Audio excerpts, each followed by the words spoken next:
Ah, look at you.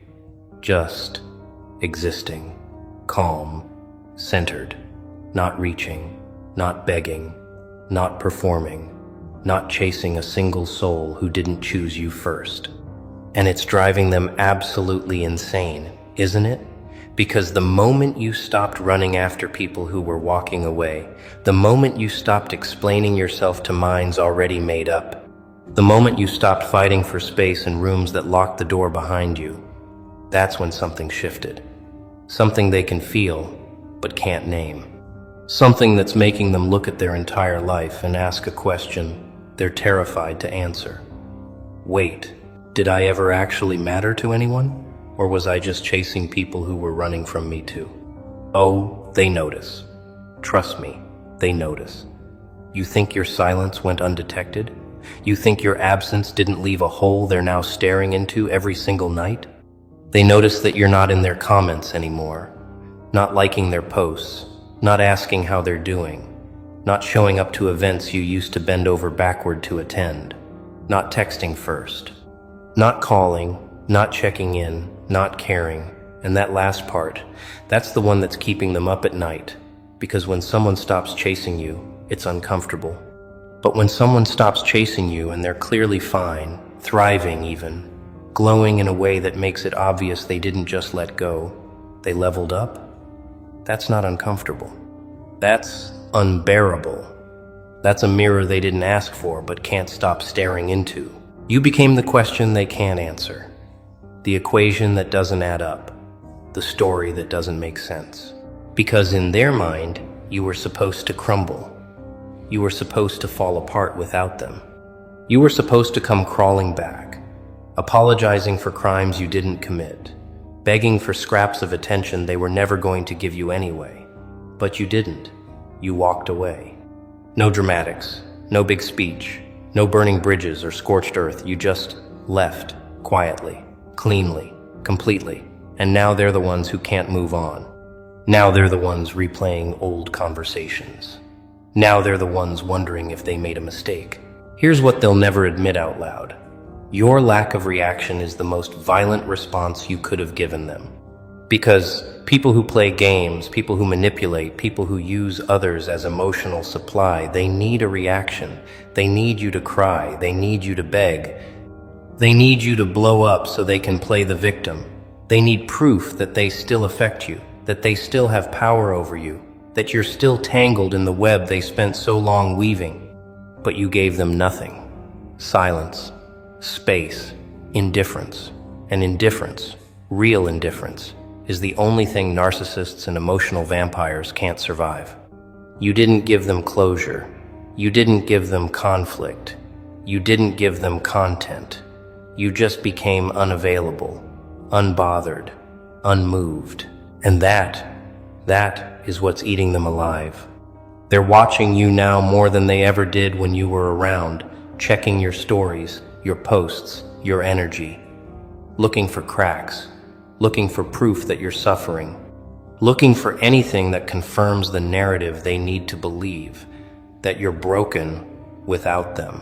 But every time they look, they see someone who's lighter, freer, stronger, someone who's not performing for an audience, someone who's not trying to prove anything, someone who's just living. And it's making them spiral.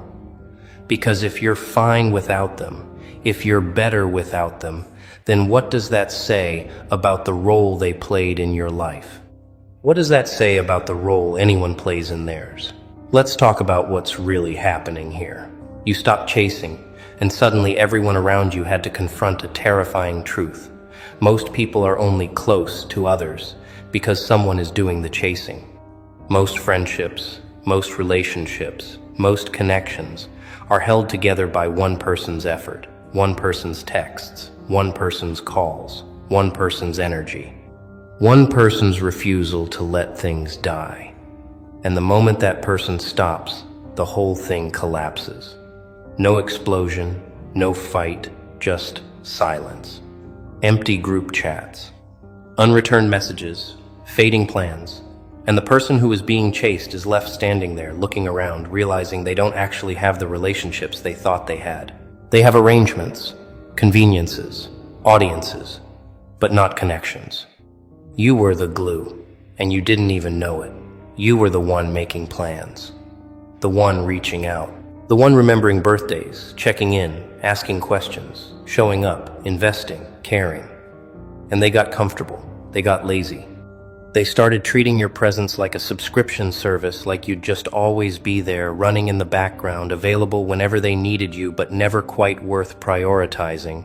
And you let it happen. Not because you were weak, not because you were desperate, but because you loved deeply. You valued connection. You believed in people. You gave them the benefit of the doubt, over and over and over, even when the doubt was screaming at you to walk away. But then something changed. Maybe it was a moment. Maybe it was 1,000 tiny moments that finally added up. Maybe someone showed you who they really were one too many times, and you finally believed them. Maybe you just got tired. Tired of being the only one trying. Tired of being taken for granted. Tired of pouring into people who wouldn't even spit on you if you were on fire. Whatever it was, you stopped. And the second you stopped chasing, the second you stopped performing, the second you stopped trying to convince people of your worth, everything became clear. Crystal clear. You saw who actually cared. You saw who was only around because you made it easy. You saw who loved you and who loved what you did for them. And here's the part that's breaking them. You didn't even do it to punish them. You didn't stop chasing to teach them a lesson. You didn't withdraw to manipulate them into realizing your value. You stopped because you realized your value. You stopped because you understood that real love, real friendship, real connection doesn't require begging. It doesn't require convincing. It doesn't require you to audition for a role in someone's life every single day. You stopped chasing because you finally understood that the right people don't run, and the ones who do, they were never yours to begin with. Now they're sitting in the wreckage of that realization, and it's destroying them, because they're looking around at their life, at their relationships, at the people they're surrounded by, and they're asking themselves the same question you once asked. If I stopped chasing, would anyone come looking for me? And the answer, the one they're too afraid to face, is probably not. Probably they're in the same position you were in. Probably they're the one doing all the work, making all the effort, holding everything together. And if they stopped, if they went silent, if they pulled back, they'd be alone too. Just like they left you alone. And that's the karma they can't escape. That's the mirror they can't shatter. You're not just living your life anymore. You're a walking, breathing reminder of what's possible when you stop settling, when you stop shrinking, when you stop chasing people who are sprinting away from you. You're proof that there's life after letting go, that there's peace after walking away, that there's power in choosing yourself. And people who are still stuck in the chase, still stuck in the performance, still stuck trying to earn love from people who wouldn't lose sleep if they disappeared, they can't handle that. They can't handle seeing someone break free from the same prison they're still locked in. Because if you could do it, that means they could too. But they won't, and they know it. And that's what's eating them alive. Every time they see you unbothered, they feel bothered. Every time they see you thriving, they feel like they're dying. Every time they see you smiling without them, laughing without them, glowing without them, they're forced to confront the fact that they were never the source of your light. They were the shadow. And now that you've stepped into the sun, now that you've stopped letting people dim you to make themselves feel brighter, they're stuck in the dark, wondering how they got there, wondering why no one's chasing them, wondering why their phone's so quiet, wondering why the people they took for granted aren't begging for another chance. Let me tell you what they're too proud to say. They miss you, not the real you. They don't even know the real you. They miss the version of you that made them feel important. The version that laughed at their jokes even when they weren't funny. The version that listened to their problems even when they never asked about yours. The version that showed up even when they didn't. The version that forgave them over and over even when they never apologized. They missed the supply, the attention, the validation, the ego boost, the free therapist, the emotional punching bag. The person they could count on to always be there, no matter how badly they treated you. But that version of you is gone, dead, buried, and good riddance. Because that version was a performance, a mask, a role you played because you thought that's what love looked like. You thought if you just tried harder, cared more, gave more, sacrificed more, eventually people would see your worth. Eventually they'd match your energy. Eventually they'd choose you the way you chose them. But they didn't. And they never were going to. Because people don't value what they don't have to work for. People don't appreciate what's always available. People don't chase what's always chasing them. So you stopped, and the world didn't end. The sky didn't fall. You didn't collapse into a heap of loneliness and regret like they predicted. You bloomed. You expanded. You remembered who you were before you started shrinking yourself to fit into their lives. You remembered what it felt like to have standards, boundaries, self-respect. You remembered that your energy is sacred, your time is limited, your love is not a resource to be mined until there's nothing left. And that remembering, that awakening, that reclamation of self, it's the most powerful thing you've ever done.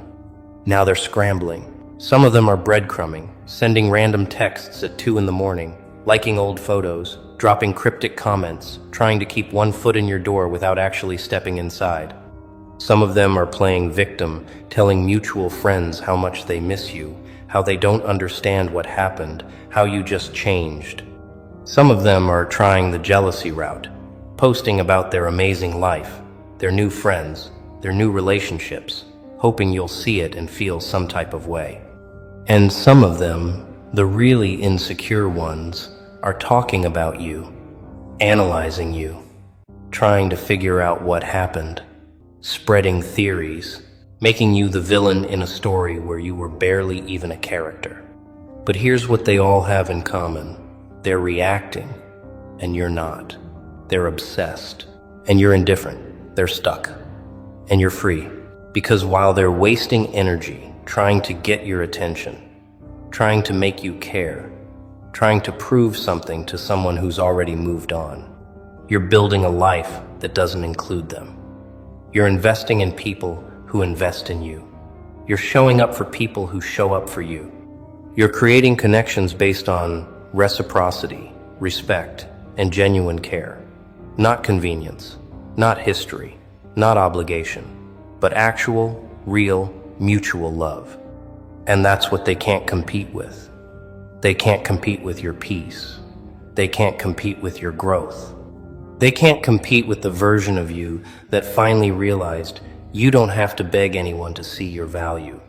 You don't have to audition for anyone's approval. You don't have to convince anyone you're worth keeping. Because the right people, the real ones, they'll know, they'll see you, they'll choose you. Without hesitation, without conditions, without you having to chase them down and convince them you're worthy of their time. Let's go deeper, because this isn't just about them anymore. This is about everyone who's watching, everyone who saw you stop chasing and felt something stir inside them. A whisper, a question, a tiny seed of doubt planted in the soil of their own relationships. They're looking at their friendships, their family dynamics, their romantic relationships, and they're starting to ask themselves the same questions you asked. Am I the only one trying here? Am I the only one who cares? If I stopped reaching out, would anyone notice? Would anyone come looking for me? And the more they watch you thrive in your solitude, the louder those questions get. You've become a mirror for everyone around you, and mirrors don't lie. They reflect. And what people are seeing in your reflection is uncomfortable.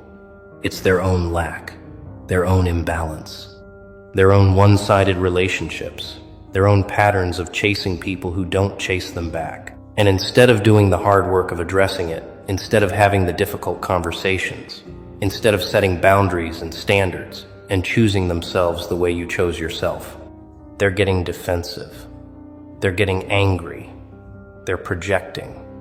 Because it's easier to blame you for changing than it is to admit they've been settling. Some of them are calling you cold, distant, different. They're saying you've changed, and they're right. You have changed. You stopped accepting crumbs. You stopped celebrating people who only remembered you existed when they needed something. You stopped making excuses for people who never made time. You stopped giving infinite chances to people who never gave you a first one. You stopped being available to everyone and started being intentional about who gets access to you. That's not cold.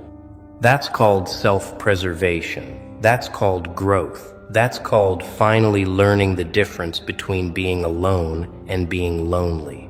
Because here's the truth they don't want to accept. You were lonely when you were surrounded by people. You were lonely in group chats that only lit up when someone needed something. You were lonely in friendships where you were the only one asking questions.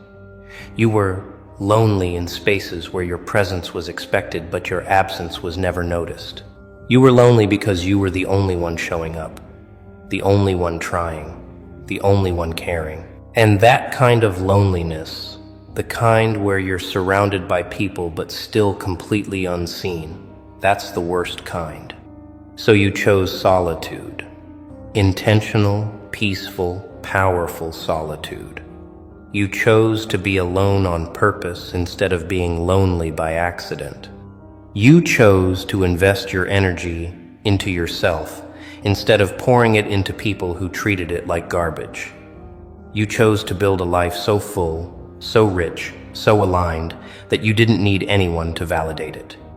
And that choice, that radical act of self-love, is what's making them question everything. Because if you can be happy alone, if you can thrive without them, if you can build a beautiful life without chasing a single soul, then what have they been doing? What have they been sacrificing? What have they been settling for? They're realizing that they've spent years, maybe decades, performing, pretending, chasing people who don't care, staying in relationships out of fear, not love, holding on to friendships because of history, not connection, tolerating disrespect because they're terrified of being alone. And you, just by existing in your peace, just by refusing to play that game anymore, you've exposed the whole thing. You've pulled back the curtain.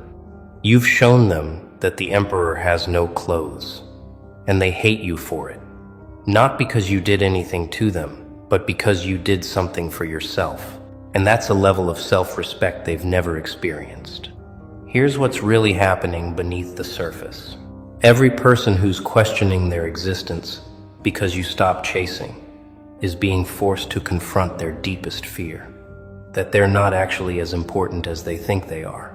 That they're not irreplaceable. That their presence in someone's life isn't a gift, but a burden. That the people who stick around aren't staying because they love them, but because they're too kind, too patient, too forgiving to leave. And when you left, when you stopped chasing, when you stopped pretending like their bare minimum was something to be grateful for, you confirmed that fear. You proved that they were replaceable. That their absence didn't create a void. It created space. Space for better. Space for peace. Space for real love. And now they're spiraling. They're going through their phone, scrolling through old messages, looking at the ratio of sent to received. They're counting how many times they've reached out versus how many times someone reached out to them. They're analyzing their relationships under a microscope you handed them without saying a word. They're seeing patterns they've been ignoring for years, and it hurts. It's supposed to. Growth hurts. Awareness hurts. Realizing you've been the problem, or at least complicit in your own mistreatment, that hurts like nothing else. But pain is a teacher, and you just gave them a masterclass. Some of them will learn. Some of them will wake up. Some of them will look at what you did, how you moved, the boundaries you set, the standards you upheld, and they'll be inspired. They'll stop chasing too. They'll start choosing themselves. They'll start demanding reciprocity. They'll start walking away from people and places and things that don't serve them. And when they do, they'll think of you. They'll remember that you showed them it was possible, that you were the first person in their life who modeled what it looks like to love yourself enough to let go. But most of them won't. Most of them will stay stuck. They'll keep chasing. They'll keep settling. They'll keep convincing themselves that this is just how relationships are, that everyone struggles, that it's normal to feel drained by the people you love. They'll watch you from a distance, scrolling through your life, looking for signs that you're struggling, that you're lonely, that you regret walking away. And when they don't find any, when all they see is someone who's genuinely happy, genuinely free, genuinely unbothered, they'll make up stories. They'll tell themselves you're faking it, that you're secretly miserable, that you're putting on a show, because the alternative, the truth, is too painful to accept. The truth is this: you don't need them. You never did. You thought you did. You convinced yourself that connection required compromise, that love required sacrifice, that being a good person meant tolerating bad behavior. But you were wrong. And the moment you realized that, the moment you understood that real love doesn't cost you your peace, your self-respect, your sanity, that's the moment you became dangerous. Dangerous to every fake friendship, every toxic relationship, every manipulative dynamic, because you stopped playing the game. You stopped following the rules. You stopped accepting the bare minimum as if it were a blessing. And now you're free. Free from the weight of one-sided relationships. Free from the exhaustion of constantly trying to prove your worth to people who were never going to see it. Free from the anxiety of wondering if you're too much or not enough. Free from the prison of other people's approval. And that freedom, that lightness, that peace, it's intoxicating. It's magnetic. It's the kind of energy that attracts real people, good people, people who don't need to be chased because they're already running toward you. They see it. Everyone sees it. The glow, the confidence, the calm, the energy of someone who's no longer available for nonsense. Someone who's no longer auditioning for roles in other people's lives. Someone who's finally living for themselves. And it's beautiful. It's powerful. It's everything they wish they had the courage to be. But instead of being inspired, instead of learning from you, instead of using you as a blueprint for their own liberation, they're threatened, they're bitter, they're resentful, because your freedom is a reminder of their cage, and they're too comfortable in their chains to break free.